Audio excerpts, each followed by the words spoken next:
Funny.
Welcome back to the Duck Fellas podcast, episode 32. This week, it's hosted by just old Zach and Tyler. Starting to get real lonely in this chat. Yeah, well, Cade has an excuse tonight for once. He does. A decent one for once. Yeah. He's doing his Knoxville Nights podcast, and can't blame the guy for doing that one. Nope, not at all. Speaking of Cade, he had a good week this week at the track, took the points lead back, and there's only 2 more races left in the year. Yeah, I mean, if he can keep her together for 2 races, it'd be pretty hard for him to get passed up. I mean, if he can win this weekend, it won't lock it up, because knock on wood, nothing bad happens to him, but it'll make it pretty. I mean, all he's got to do is make an A main and finish the race at that point. Which no, I'm kidding. I mean, he hasn't missed one yet. Other than last week for the 360 shootout. Yep. No, hopefully he can keep her together. Be nice to see Cade hoist it up. Yeah, no, that'll be awesome, honestly. But this weekend was the Delta Expo. What a great time that was. That was super great. Yeah. No, it was a fantastic time. Just a long weekend, which I feel like everybody that was there kind of expected that. Yeah. I will say next year, I'm pretty sure we'll be going down to Kansas City, which we'll touch on that here a little bit later. But I don't think we're going to party as hard on Friday night. No. That made the whole weekend just rough. It did, yeah. I don't know if I want to want to go that hard either night next year. Not no, I don't no. I mean, I like to have fun. We had fun, but We did. It just was a little real. too much fun. It was fun. It wasn't real fun. No, but it was a good time. Ran into a lot of good vendors, met a lot of good people. So Yeah, absolutely. It was really cool to kinda interact with some people that I've never met, and they knew us. So, that was actually pretty cool it to was. have that It was experience. kind of cool to see somebody stops and grabs you and wants to talk to you out there. Right. But we'll get back to the Delta Expo here. We'll kinda touch these 2 first things are some things we're gonna talk about a little bit later, about a little over halfway through the podcast here. But the first one is Minnesota's got a 3 duck bird limit that they're looking to have I don't know if they're doing it next year, but they're looking for feedback on that to see what I people's couldn't see ideas it are on was that. yeah, I couldn't see when they were trying to implement that. I It's mean, not gonna I be this year because the digest is already out. no, I didn't know if like this like next season or if it'll be 3 years or what when they're gonna try to do that. So, I mean, I've got my opinions on it, but Yeah, I'd like to see some other guys if they've got opinions on it. absolutely. I'm sure we might have a few opinions in here tonight about that. But also, North Dakota just freshly released their fall flight forecast and how the duck brood is doing and looking in Looking the great good? state. According to that, it's looking good, Well, which we will also I'll get to a say lot more detail on that. I'll say according to that, but it's a different wrap. Right. And then probably the most wild one that I've seen this week, and I the first person I've seen say something about it was Mr. Bill Smith, good friend of ours here that's always in here every now and again. He posted a thing, and it's DU just responded to it today on their page, and it said, "Don't drain the duck factory."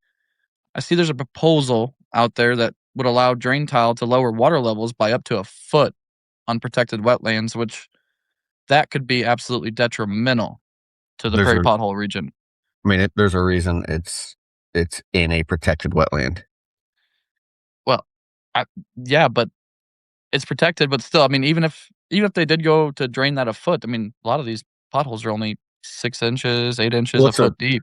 That's when I should have said the wetland, like, I can't imagine that when we introduced any sort of protected wetlands, we were talking about damp soil.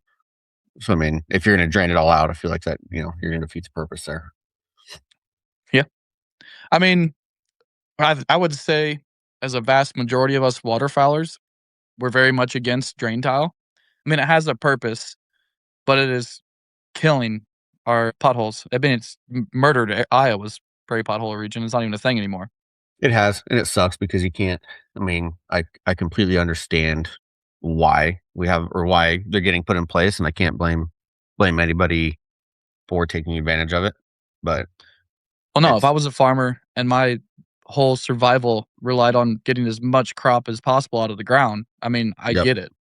But I don't know, there's gotta be ways we can protect it and supplement these farmers maybe a little better than we do now to have wetlands on their property. I know there is such a program out there that does that, There but is, and then, other things, just there's a lot of them. I mean, if you have obviously the wetlands, I've said it on here multiple times, stuff like buffer strips where because that all relates back to all wildlife, and like I said, you can't blame a farmer for trying to make his living and get his max amount of profit because world knows corn and beans ain't worth a shit hardly anymore, so you gotta get every cent you can, but if we could compensate, like you said, compensate better or introduce programs where we could pay them more for certain things, it would I think you'd see a 180 in upland and waterfowl. 100%. That's pretty easy to figure out on that one.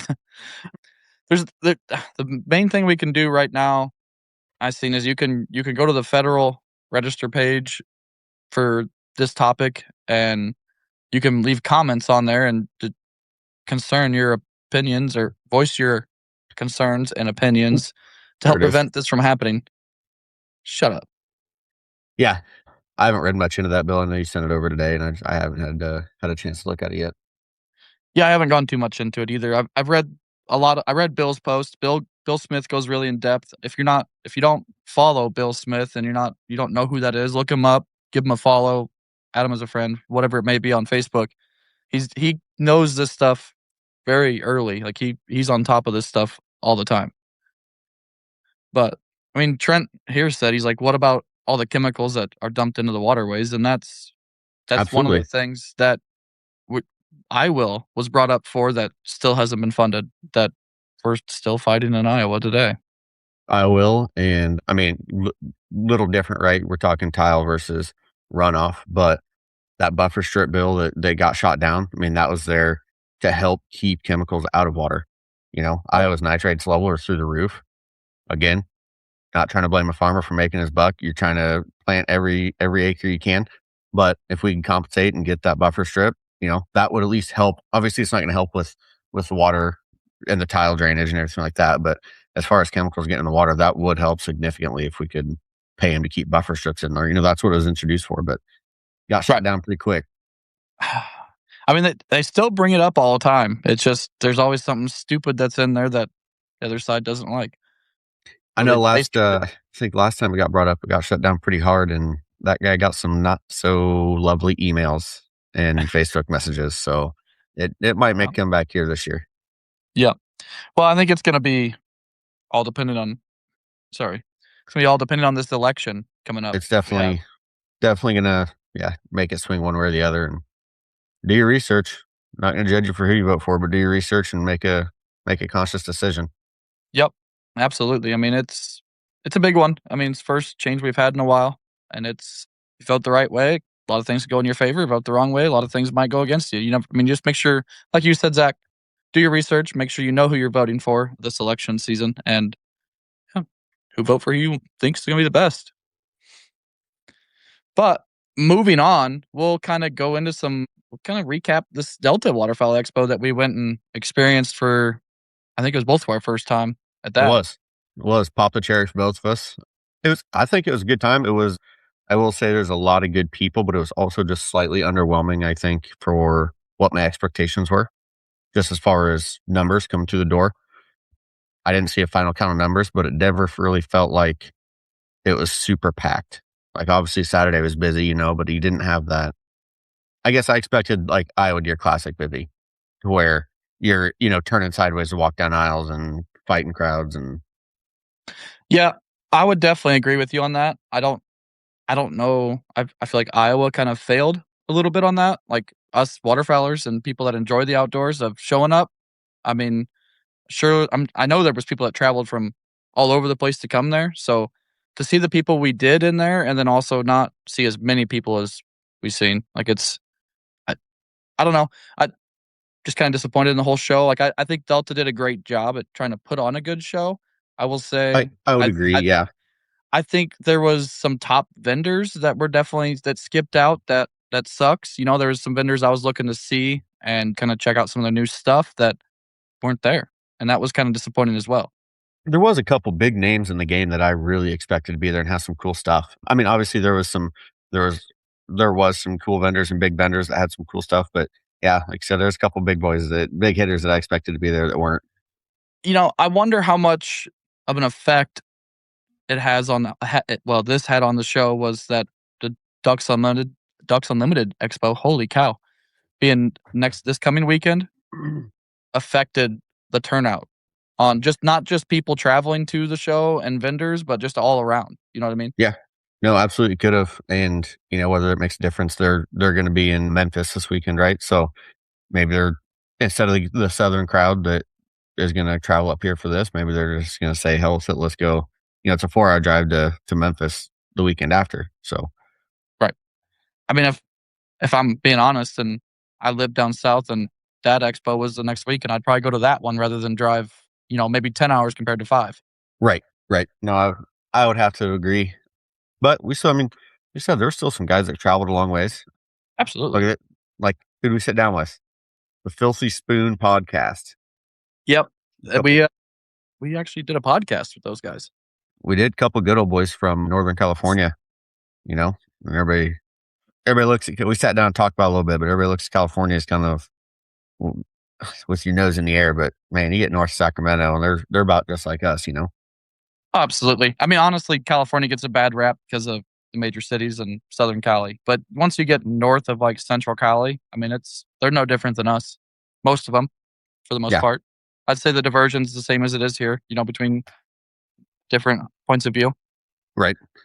But yeah, we did get to sit down with them. Like I said, the Filthy Spoon podcast. Go make sure to check them out. Give them a follow. Listen to a couple of theirs. See what you think. Absolutely. I'm sure they'll be posting ours.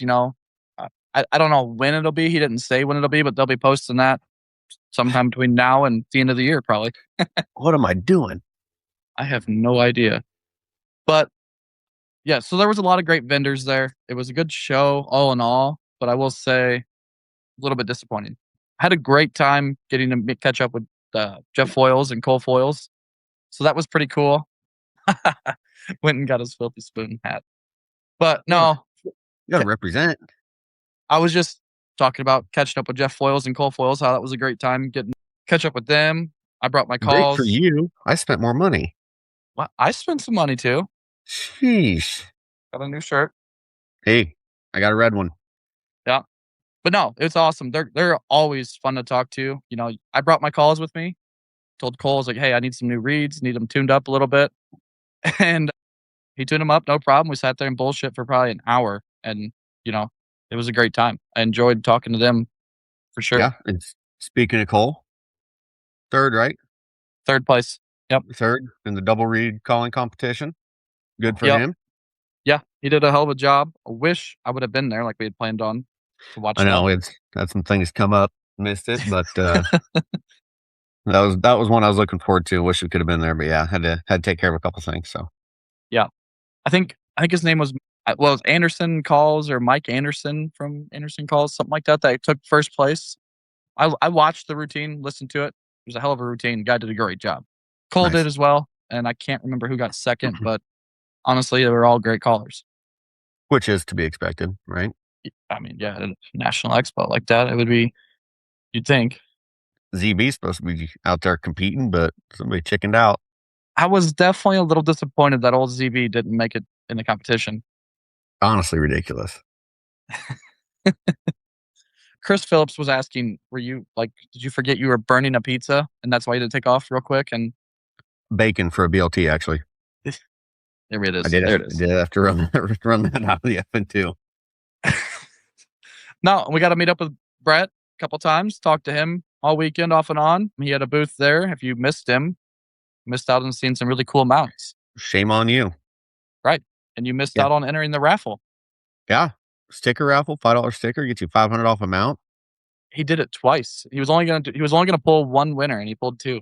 Did he pull two? I seen the first one. Yep, he pulled two winners. So hats off to Brett. He's an awesome guy. If you're looking to get a bird mounted, hit him up. He's just awesome to deal with. And he does great work. I'll say his mounts are exceptional. Picked up my two mallards from him. So if you were walking by, there's two flying mallards behind him there. Those are both my birds. So fantastic work and fantastic dude. 100%. And one guy that we got to talk to quite a bit was Mr. Joe Heinz and Joey Dyer. So that was really cool. We met Turkey. Got to talk to Turkey, hang out with Turkey at the second night, the appreciation night Yeah, for the expo. appreciation. Yep. We had a great time, good talks, good laughs. He tuned my goose call up because I used his call for goose hunting, and yeah, he's straight up just awesome guy. Honestly, Yeah. Both super good dudes. Got to talk to, I talked to Dyer quite a bit Saturday night. yeah, Super good dude. Trying to, hopefully we can get together this fall or something and hang out a little bit. yeah. No, I'm kind of hoping that we can make something work in November or something to get on a hunt or two together. I know we Yeah. talked about trading some hunts, and we'll see if that works out. Hopefully so. Who else was there? The Sitka had a booth, obviously, and they had a little rain booth. You could go in. You wore Don't, some. don't judge the rain booth. Okay. I Tell us got in the about the rain. rain booth. You had to throw on their waders and a wading jacket, go in the rain booth and take a picture, and you got a Pop-Tart holder and a t-shirt. How was it? How was that experience? Did it Well, feel a to little be fair, awkward? it was a little awkward when a grown man's telling another grown man to smile while you're standing in the rain. um, but hey, I got my Pop-Tart holder and that's all I wanted. Did he tell you to say cheese? Yeah, he's like, "You ready? Smile." I'm like, "Dude, just take the picture." I'm like, "Come on." It's embarrassing. I wish I'd have known you were in there. And you just There's a come walking reason I back did over. not tell you. There's a reason I did not tell you where I was going. I really wanted to do it just for the Pop-Tart holder because those things are pretty cool. Like, They are. they're impossible to find. I But know. I didn't wanna be embarrassed by doing it in front of a bunch of people.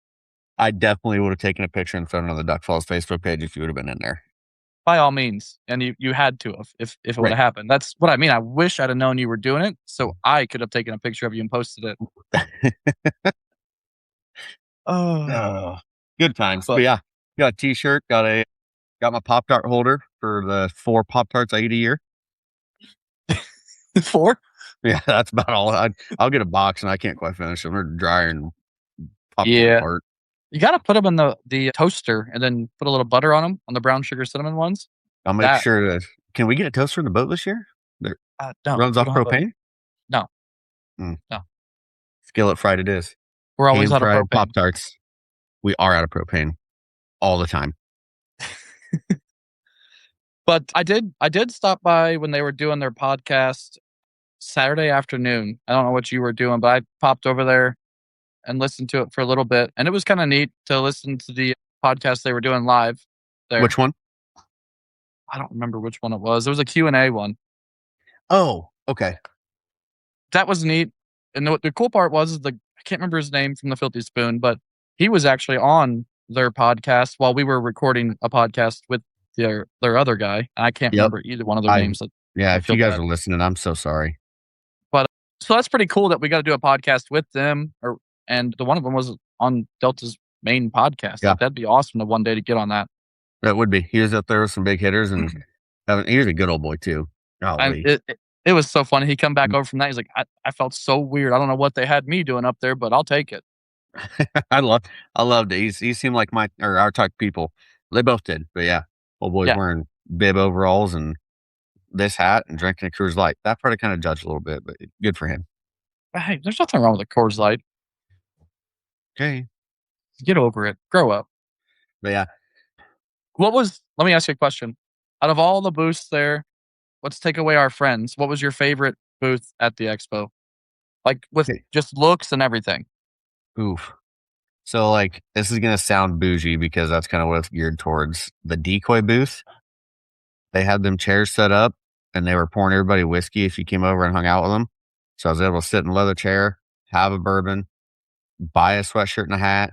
Super. I mean, a couple of guys, right, were from the Des Moines chapter at Delta, so we knew them. But Brad, I think it was Brad, was the owner. He was there, looking dapper, camouflage pants, leather coat.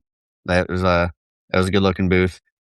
It was really clean looking, honestly. Yeah, yeah, But well put together. and little small. You know what I mean? A little smaller dude. Try to give them a shout out too. It's obviously your big guys were there that had some cool booths. Like I mean, like them or not, I thought Combat Waterfowls booth was kind of cool, some neon signs, and hey, Mojo's there. Obviously, had a giant spread. Those big guys always have kind of cool booths and stuff, but got to shout out the little dudes. Well, speaking of Mojo, I will say, and big guys, I'm highly disappointed in what Lucky Duck brought to that expo. Oh yeah, I mean, that's they had a big space filled with nothing. right. Well, That's um, Mojo, Lucky Duck didn't bring anything, and Avian wasn't there. Now, obviously, Avian's, some guys look at it and turn, and that's fine. But I'd like to see their motion decoys. You know, it would have been cool for them to do what Mojo did and have have their motion decoys out before you see them in action. well, and I was actually hoping to see Avian's decoys there because supposedly their splasher, their little butt duck splasher, Yeah, whatever the heck it's called, they made some improvements on it and fixed that water sensor switch that last year they had a ton of problems with that wouldn't shut off.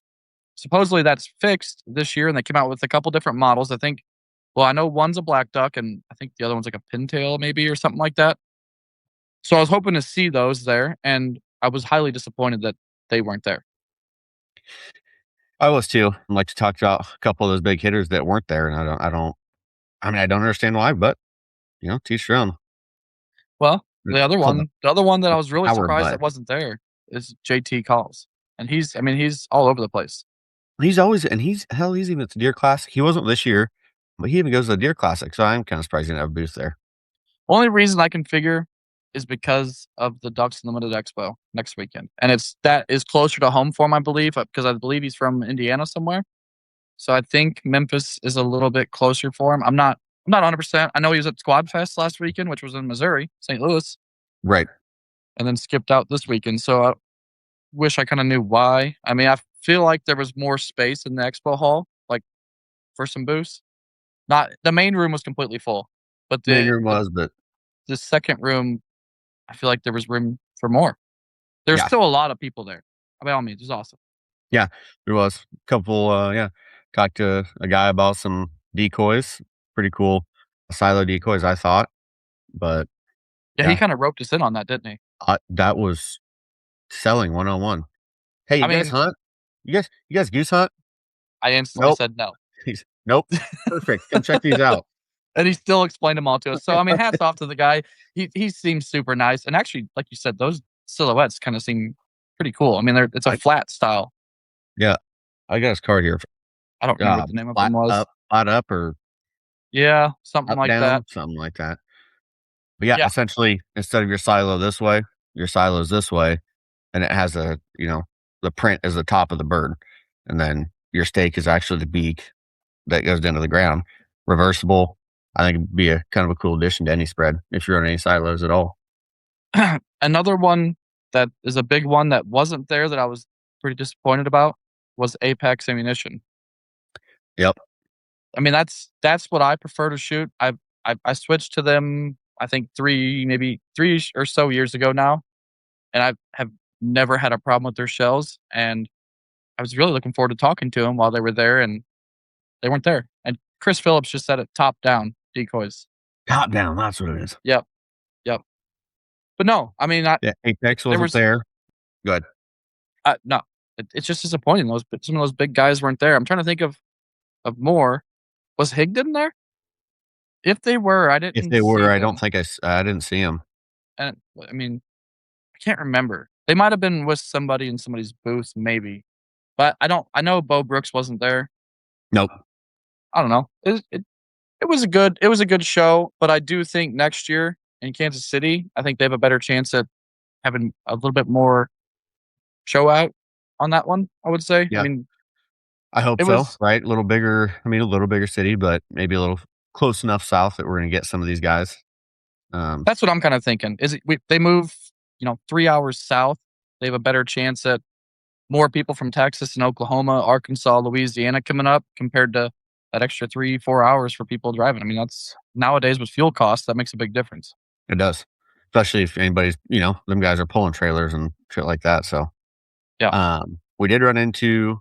We brought up Apex and reminded me. Did run into that old boy, Pattern Pros, and I don't know what you thought, but I thought it was a killer idea. He'll take Oh, the yes. box of either 12s or 20s, and then he'll throw 3 of each shell or different shells in the box. So you buy one box of 25 for $50. Granted, it's an expensive box, but instead of buying 6 boxes at 30 or 35 or $40 Right. a box, he'll send you that box of this mixed bag of shells so you can pattern them. And then they does the choke tube rental, sends you 3 I thought different I choke thought that tubes. was really cool. Yeah. And then, yeah, you pay him, you rent them, you send them back, and if you like the one, he just You charges keep you a little bit extra, whatever it was, to cover the cost of the choke tube, and you send the other 2 back. Yeah. I mean, it's an awesome idea. When we stopped and talked to him for a little bit and he was telling me about that, it's like, why didn't I ever think about that? Like, I who wants to go buy 5 boxes of shells to try and pattern them, and then, yeah, say 4 out of the 5 don't pattern worth the shit out of your gun. You throw those Right. away, and then you're out, that's $100. 4 boxes Oh, of easy. shells. Easy, yeah. So, yeah, that was a cool one. He was a good dude. Yeah. Yeah, it was. And I There's think he was from North Carolina or something like that. He was from the East Coast. I was thinking Alabama. Either way, No, he's down south. pretty sure it was east, like a little farther east, but could be wrong. Griffin and Trevor here both said that Higdon was there, and their booth was only 2 foot wide.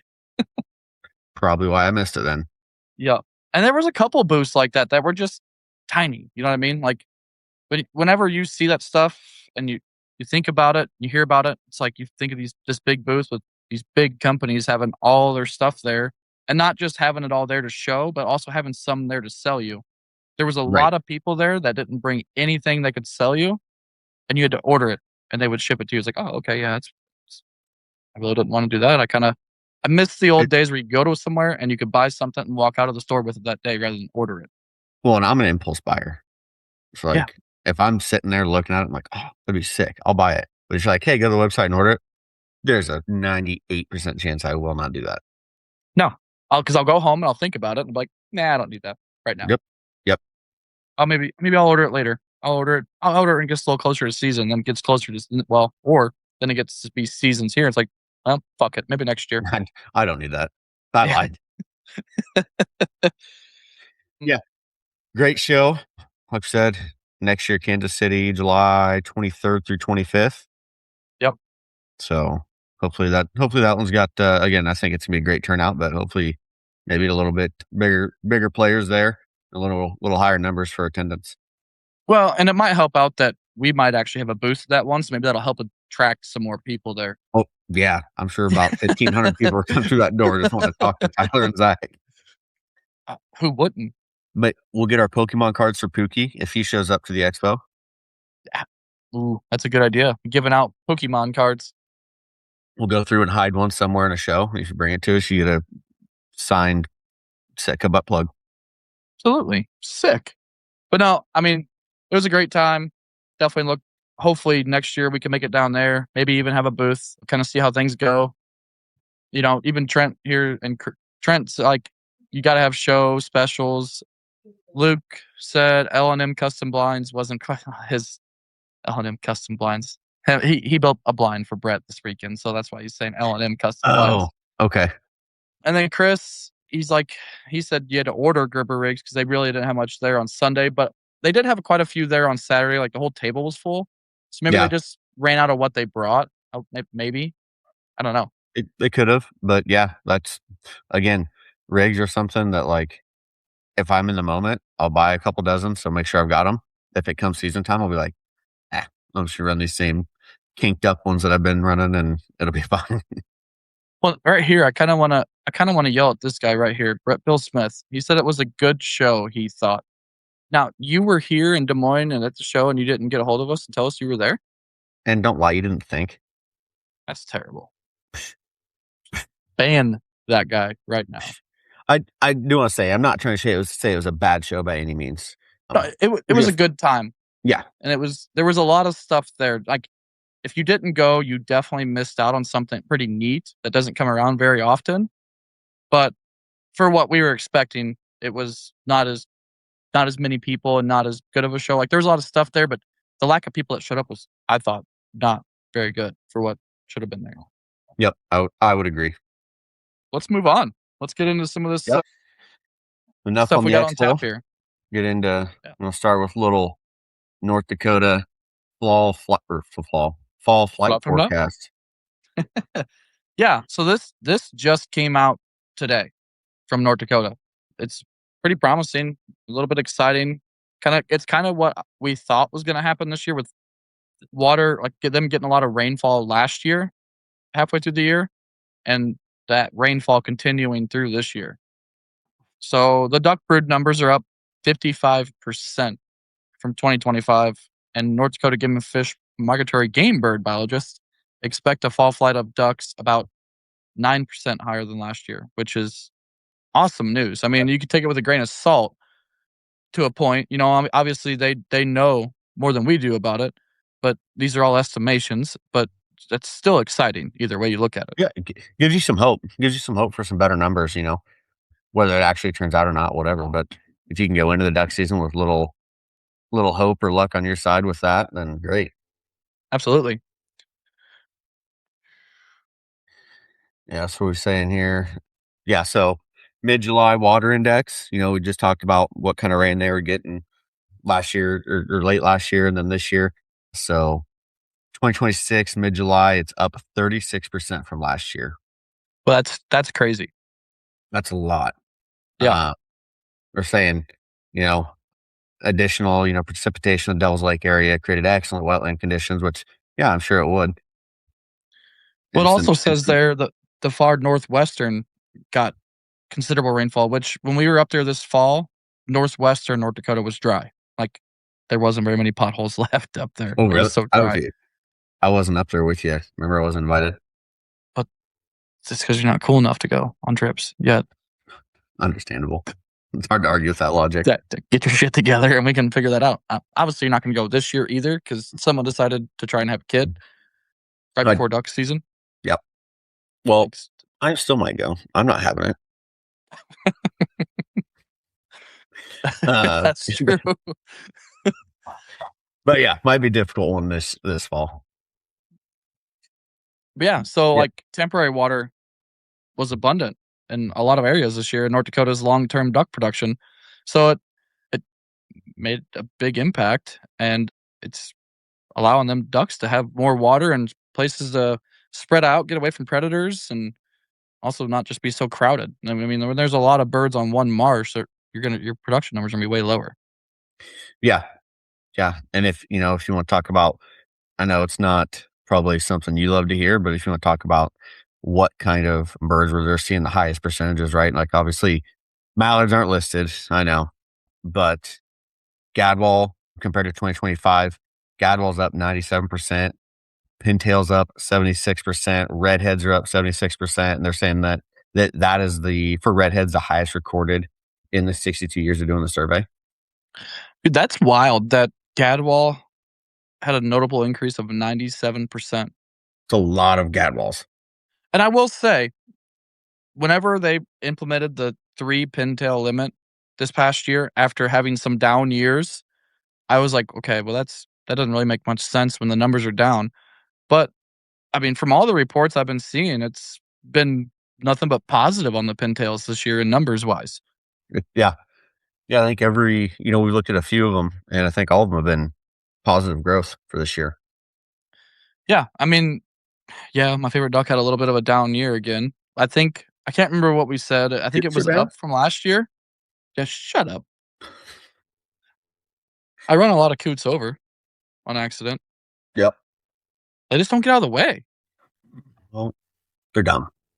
Well, yeah. But yeah, Um, Blue-winged teal though, glad and blue-winged teal and gadwall. So that's pretty cool. It didn't. What did it say here? They were blue-winged teal and gadwall were the most common birds recorded during the survey. So that's what they've seen the most of, nearly 53%. That yep, that's that's a lot. it is. Get that early season target practice going. Good for them though. I mean, that's yeah. Hopefully we get to see some more gadwall. I mean, I feel like we haven't seen as many gadwall. Like last year, I know we didn't see near as many gadwall as we did the year before. No, I mean, yeah, because I think either 2 or 3 seasons ago, it's like I couldn't keep them out of the spread. You know, they were coming in from all directions, and yeah, last year I don't a couple groups, but nothing major. No, like the year before, not this most recent one, but the year before, me and Pookie were out a lot, just me and him, and there was a lot of days we could have killed our limits of gadwall in no time because they were just everywhere. I remember one day Yeah, was really foggy, and that's all you heard was gadwalls flying over, just meh, meh, meh, meh, meh. I like a good gadwall. I mean, I honestly enjoy shooting gadwall. They're a lot of fun. They're really annoying when they do gadwall shit, but sometimes they can be a It's major pain in the ass to work, like a pintail. Yep. But if they went in there, man, nice 6 or a gadwall. They do it pretty cool. They do it similar to a mallard, honestly. And I mean, they're a similar bird to a mallard, but it's always fun shooting gadwall. It's fun shooting ducks in general. I don't really care who you are, Yeah, other and than other than get redheads and canvasback and all the diver ducks.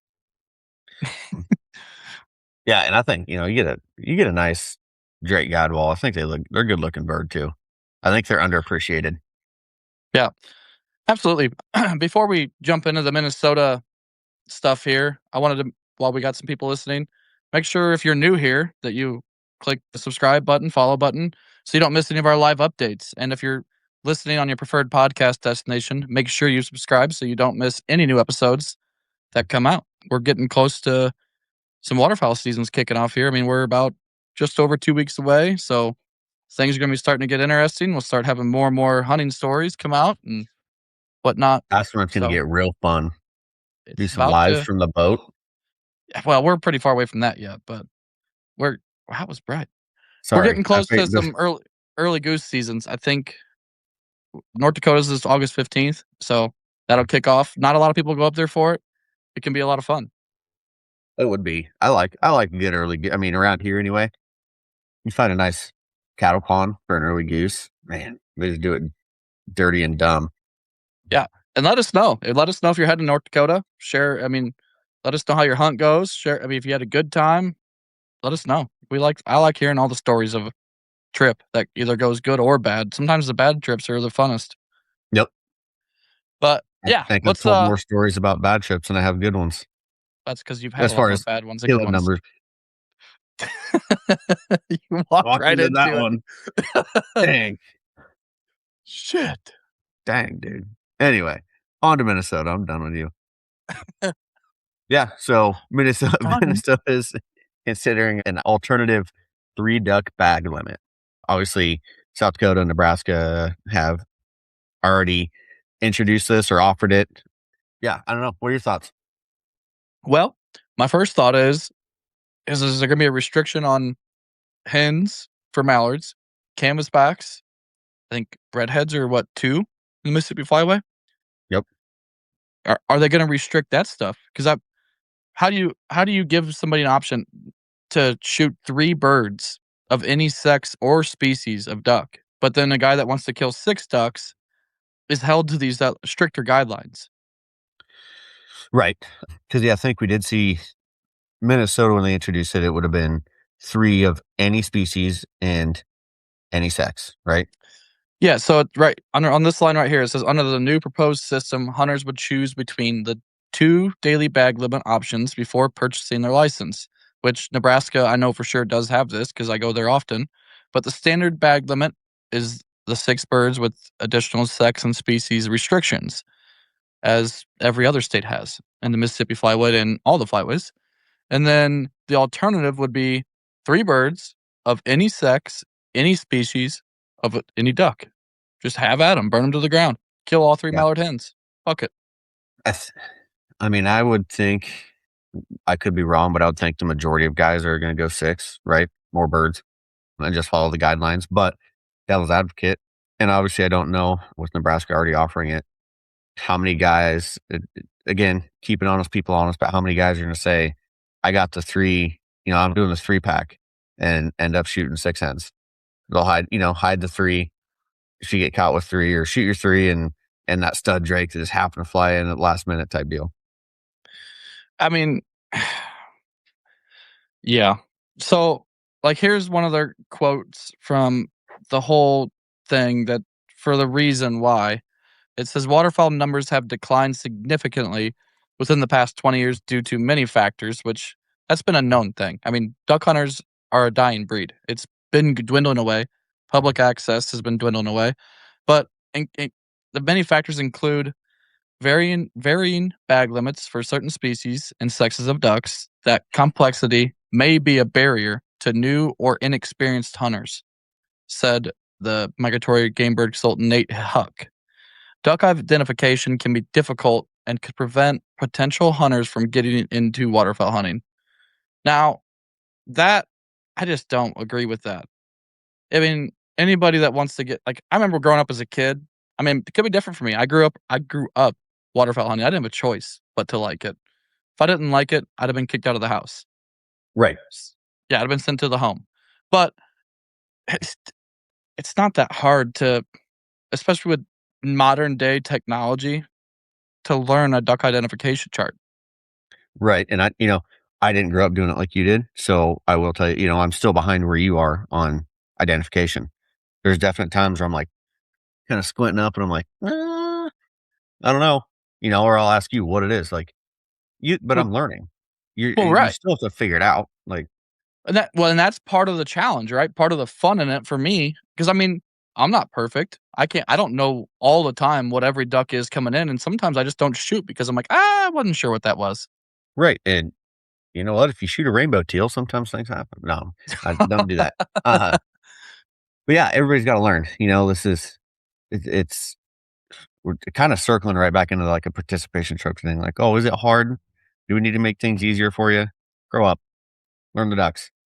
I mean, that's almost exactly what it feels like. It feels like they just think duck hunters are too fucking stupid to know what not to kill and what to kill, which, I mean, to a point, we might be a little bit slow, but I feel like we can figure out a bird. I mean, you're gonna make mistakes. If there's somebody that's been doing this for more than 5, maybe or 10 years, not many people can say they haven't made a mistake at some point. And if you tell me you haven't, I'm probably going to call you a liar. Like, you're not gonna call you a liar, you just are a liar. I'm Well, yeah. 99% sure. And odds are, if you're getting into it, you have somebody that's been doing it longer. Like, I'm not saying it doesn't happen, but I would say the majority of the time it's, like me, it was a buddy that said, "Hey, let's go." And I was like, sure, I'll give it a shot. So then you're with guys that can identify these ducks. Yeah, But yeah. I don't, and the other thing is I don't agree with being able to shoot 3 hens. I complain about bird numbers, but we're gonna up the limit on how many hens we can shoot. Well, they do say that we hunters don't have an impact on the population, which that's wrong. I mean, there's you can't tell me we have 0 impact on population. I will say, I do believe that hunter impact on population is relatively small. Well, I'd say it's very small compared to Mother Nature herself, and also man-made disasters, as in draining wetlands and eliminating wetlands in general. I Yep, will say we are below that and probably predators. I will say we're down below that too, but it's still there. Like, there's still a lot of waterfowl hunters out there, and not people that just hunt one state that travel and do it. So, uh, you say a guy from Minnesota goes out and hunts 10 times and kills 30 mallard hens by himself. yep, That's as many as we could do with a 6 duck limit in a 60-day season. He can do that in 30 days now. yep. Yeah, That's kind of wild. mallards, and I mean, obviously, look at, pintail, the one Yeah, you bird can only limit. kill one. So now we're just gonna take that and be like, now a group of 4 does it right, and you kill 3 of the hens. Well, you just took you know what I mean? You're tripling the damage to the birds like that. Right, and it's I don't know, it's weird. I'm not a fan of the 3 duck limit. I think you should be held accountable. You should, if you wanna get into the sport, which I hope everybody wants to get in the sport and wants to learn it, they don't just go out, just act like they know it all, like Pookie does. But, I mean, it's a lot of fun, and I think part of the challenge and the fun is learning how to identify a bird and knowing when and what to shoot at. Yep. Yeah, It I mean, I remember going out for the first time by myself, and a 3-pack of large snow geese came in, and I didn't shoot, and I called a friend, and I was like, what are these?" I was like, "Dude, I'm about to smoke 3 snows." He's like, "Don't do it. Don't do it. It's not a snow goose." 3 large snow geese. We call those greater northerns. Yep, yep. He's like, "They making kinda noises like, huh, huh." I'm like, "Yeah, exactly like that. How'd you know?" Oh my gosh. I didn't shoot him. Um, He told me not to, so I didn't. But that's part of it, right? And it's a story I can tell, and, hopefully some guys relate and be like, "Yeah, I've almost messed up too." I've been reading this next line here, trying to figure out this. Okay, so it says an interesting twist is that reportedly, those individuals who selected the 3 duck bag limit were less likely than individuals who selected the 6 duck bag limit to harvest species with lower bag limits, such as canvasbacks, hen mallards, redheads, and scaup. And they left out a few other ones in there, but I mean, I get their gist. I just Maybe that's because there's I not don't as many of them, but Yeah, I don't I know if I buy I think that that's just by 100%. chance. Yeah, you ask the 4 50-year-olds that just want some gadwall to throw in a crock pot. I don't know. I'd like to hear everybody else's opinions on this. If you're in the live right now listening to this, if you have an opinion on this, comment this shoot us your input before we get off the live here. We'll be ending this here pretty quickly, next 5-10 minutes. And if you're listening to this podcast on any whatever you listen to it on, doesn't matter. Get with us, shoot us a message on Facebook, Instagram, comment on YouTube if you're listening there. I think you can comment on Spotify.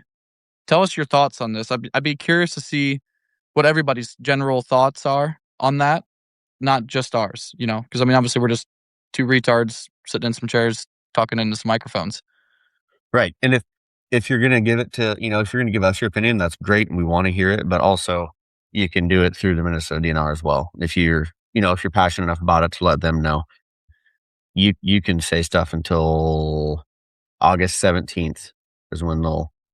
Yeah. Well, so you can do that online, and then they will answer your questions for the public at a webinar on August 6th. If you have time, I don't have the link for that, but if you are free on August 6th, I'm sure it'll be in the afternoon.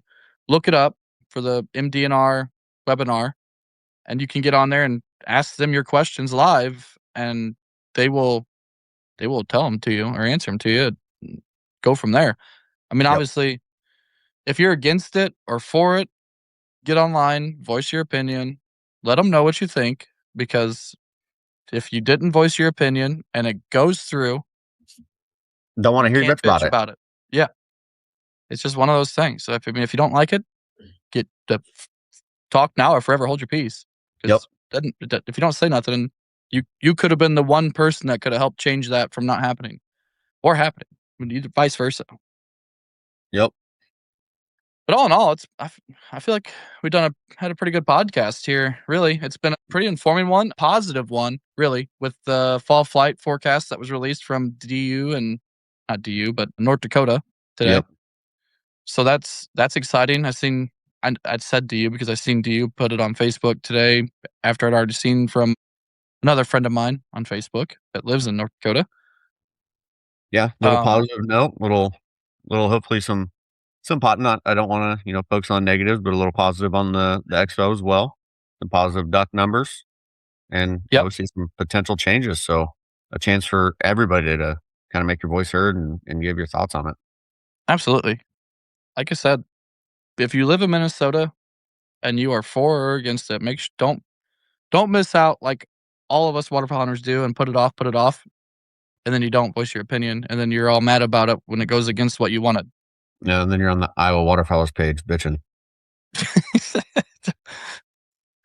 I'm sure they got a Minnesota Waterfowlers page out there. Oh, probably. I just didn't want to assume. But I will say, I mean, looking at our numbers for the podcast recently, we do have a lot of listeners in Minnesota. So it's kind of cool that this came up, that we could talk about it, because we got a pretty good viewership up there. Yeah. Let us know. We're curious to hear your guys' thoughts. So what else you got to add? Anything, Zach? You want to close it up with something here before we get off of here? Like any kind of punchlines, jokes, anything? No. Don't let your pussy willow, don't let your meat loaf. You know what I'm saying? Damn it, boy. Life's a garden, baby. Dig it. Just keep on keeping on. All right, never doing that again. That was great. But we appreciate everybody tuning in tonight and or wherever you're listening between now and our next podcast. But please make sure you subscribe on your preferred podcast destination to keep up with all our latest episodes. We're on Apple, Spotify, YouTube, Amazon, Podbean, and iHeartRadio. And there's Facebook out there too. It's on. We got a couple interesting ones coming up, so keep us in mind. Yeah, I got to confirm for next week, but we could have a special guest next week. So you won't want to miss it. It's a pretty cool one. Don't forget to follow our social media accounts, Duckfellas Podcast on Facebook and at Duckfellas_podcast on Instagram. Huge shout out to everybody on Facebook. Our following's blowing up. We're up to over 3,500 followers now on Facebook. We greatly appreciate every single one of you following along for the ride. Love you guys. Peace.